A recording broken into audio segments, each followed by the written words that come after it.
Yo, look at this, the Spike Volleyball modded version. So I'm going to show you guys how to download this. Everything is free.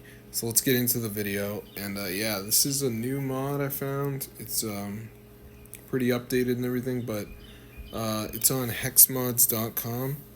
So let me just type that in for you guys. This is the site.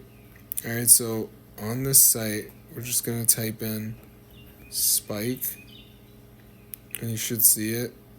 There it is. So press on it, press the download button, and the mod will start downloading. Now, before it downloads, there is like a verification you gotta do. It's pretty easy. It's just like download 2 apps, complete instructions.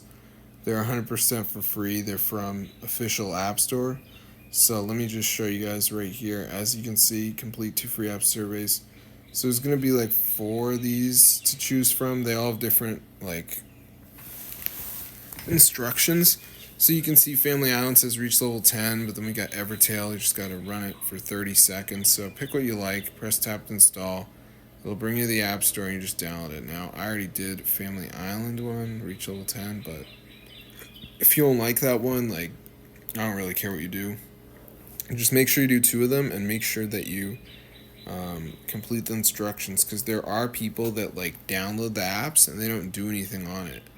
So you just press tab to install. This one's reached level 5. And I'm in the US, so if you're in another country, you're probably going to have like completely different apps. But yeah, it's just super cool. So I'm going to see you guys later. But yeah, be sure to go ahead and subscribe to the channel, because this is so insane. And it's like updated and everything. So yeah, peace out. You can see they got AI you can talk to, which is pretty wild. So yeah, Spike Volleyballs 2025 hack. Peace out.